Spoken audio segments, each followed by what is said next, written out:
Ocean Nutrition demonstration video, and today we are going to be making stuffed chicken. Now, as always, when you first come in through the door, there's a couple of things you need to do. Firstly, obviously, you need to make sure our hands are nice and clean, so wash our hands first. You're going to want to preheat your oven today to 180 degrees Celsius, so make sure that's on as soon as you come in the room. You're going to want your oven to be nice and hot to make your stuffed chicken. And lastly, you need to collect your equipment. Now, there's a few bits of equipment today you're going to need. Firstly, you'll need a red chopping board, obviously red meaning for raw meat. You're going to want your baking tray and parchment sheet. So your baking tray, as always, is under your sink cupboard. Parchment sheets will be on my desk. You're also going to want to get yourself a small plastic bowl. Now again, these will be on my desk for you to collect. And you're going to want to collect yourself a small teaspoon. These will be in the black unit just down here. As always, once you've got all that, you can then come and line up sensibly and collect a knife. But get all your other equipment first before you collect the knife. So, stuffed chicken, let's start then. So the first thing you want to do is bring your chicken in, and you're going to want to get your chicken breast. Okay, and put your chicken breast onto your chopping board, move that out of the way. Now, if you flip over your chicken breast, you should be able to see, if I show you on this camera here, there's this small sort of what we call the mini fillet. Okay, so that's the top, what you'd normally see. Turn it over, and you have this, and you can see from that camera there, this mini fillet just here, and that's where we're going to make an incision. So when we do our stuffed chicken, we're going to obviously stuff ours with the cream cheese, and we're going to need to make a small incision. Now, with your knife, what you don't want to do is slice all the way through. If you end up going all the way through and just slicing your chicken in half, it's not going to work. So you're trying to make a small pocket for you to stuff the cheese into. All right, so to do that, you're going to fold that mini breast back. So I'm on the back of the chicken now. Plump up my chicken breast a little bit. Get my knife, and very carefully, my hand's on the top, just out of the way, I'm just going to push and slice my knife through like so. Now, being very careful, so my fingers are out of the way. You'll be able to see that on the other camera, and hopefully you'll be able to see there. I've made this pocket here, and I'm going to make mine a little bit bigger, so I'm just going to cut into here. There we go. And I've made this nice big pocket, and you can see that on that camera there, under here, and that's where our cheese is going to go. Now, obviously, I've had raw meat on my hands, so I'm just going to quickly wash my hands again, just because I'm going to touch another part of my ingredients.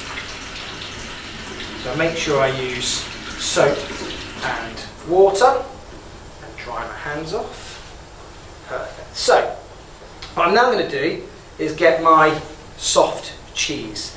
Now, with the soft cheese, this is the really important bit. This is what we need our small bowl for. Now, this is a lot of soft cheese. I don't need to use all of this. So what I want to be careful of, what I don't want to do is use my spoon, get the soft cheese, put it into the chicken, and then put my spoon back into the soft cheese. If I do that, I'm going to cross-contaminate my soft cheese. So we know that bacteria can grow on raw chicken, things like salmonella. So what I don't want to do is transfer that bacteria, salmonella, possibly from the chicken, into the cheese. So what I'm going to do first of all is just get a good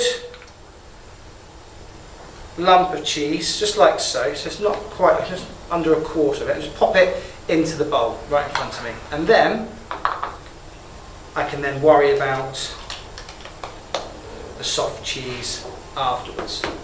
Now, what I'm now going to do with my spoon is I'm going to get the soft cheese, a little bit on the spoon, my knife out of the way a second so you can see, open up that pocket, and just with my finger and the spoon, just try and fill that pocket that you've made with the soft cheese. You want to really fill it up nicely. Now, obviously, once you finish with the soft cheese from the bowl, that can get thrown away in the bin. Again, you don't want to eat what you might have left, because this spoon again has touched the raw chicken, so you don't want to be putting fingers in your mouth, spoons in your mouth, because it's going to make you poorly. Okay, so get that chicken in, get the cheese in the chicken, just really fill that up, push it in with your fingers, and then once you've done that, that's as much cheese I'm going to get in, you can see that's full. I'm going to bring this mini breast, the mini fillet we tucked back, and bring that back over the top. Okay, and once you've done that bit, flip your chicken breast back over, and then you have that now stuffed with cheese. Okay, at this stage, this is where our bacon comes into it. So you can see I put my bacon in a pre-packed wrap. So I've got 3 pieces of bacon that I've brought with me. And what I'm now going to do with each piece of bacon is I'm just going to lay the bacon over the top of the chicken, just like so, like this. I'm going to put the next piece, I'm going to overlap them slightly, just to make sure that I cover the whole chicken. So I'm going to overlap like so, and again the last piece here, there. And then what I'm going to try and do very carefully now is just wrap that up. So I'm going to wrap that chicken up in the bacon, so fully wrap it up, so get your fingers underneath of it. And that's also going to help. One piece of bacon's fallen off on me, it doesn't matter, I can slice that away. Don't need all of it, let's get that away. So we've got my chopping board. I'm going to just keep wrapping that around like so. Okay. Once you've done that, that's actually the stuffed chicken completed. Okay, so you're going to bring your bacon tray in, get this into the middle of your bacon tray. So move that out of the way, bring that back in so you can see. You get it right in the middle of your bacon tray, and that now needs to go into your oven for 25 minutes. Okay, so get that in the top of your oven. Hopefully, as you can see, we can do that first with the prep bit in around, what, 5-10 minutes possibly. So as soon as you've got that onto the bacon tray, get it into your nice hot oven for around 25 minutes. Now, as always, I'm not going to make you sit around and watch this in the oven, so I'll do a little cutscene and you can join me back once this is cooked.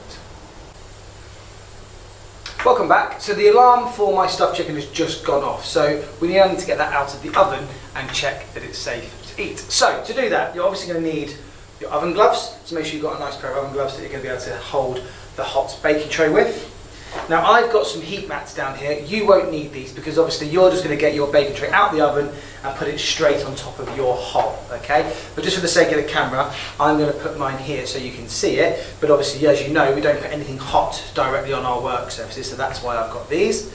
Most importantly, I've got my temperature probe. Now what we're going to want to do is we need to do this quite quickly, and we might need our partners to help us. So I'm going to get the oven open, get the bacon tray out of the oven and place it down, and as soon as I can, as quick as I can, I'm going to get my temperature probe into the middle of my chicken.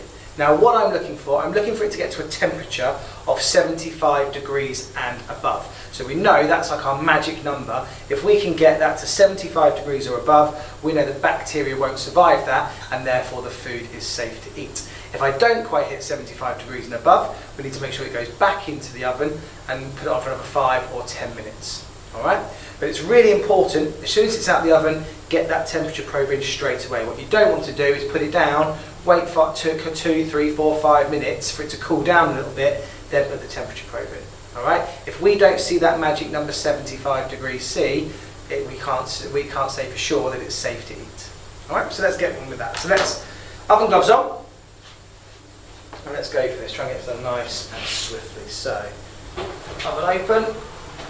Oh, it's hot in there. It's looking good. Down, you can hear it sizzling away. Get my temperature probe and straight into the middle. Let's hope you see that temperature rise. What we're going to hit. It's already at 60, so hopefully it's looking good. Try and see it on this camera if you can. 72, 73, 75. As you can see, it's gone over 75. So it doesn't matter if it goes over 75, it just needs to hit that 75 number. Once it's hit 75, you're going to want to get that off the bacon tray into your Tupperware box, and you're going to want to put it in the blast chiller. We always try and put our food in the blast chiller when we're washing up, because it's really important we try and cool our food down quickly. If you just put it in the fridge where it's going to cool down slowly, that's going to allow bacteria to start growing again on your food. So it's really good. That's why we use our blast chillers. Get it in the blast chiller and it's going to cool it down really quickly. When you get this home, heat it up, just put it in the oven, make sure it's hot right through. You won't need to worry about the 75 degrees C there, because obviously it's already been cooked, so you're just warming it up and heating it through. This is great with mashed potato, new potatoes, vegetables. I really sometimes love it with barbecue sauce smeared all over it. Sometimes when I get home, I'll sprinkle some more cheese on the top, like mozzarella, put that back in the oven and get that to melt over the top as well. Thank you very much for watching, and we look forward to seeing your creations in class.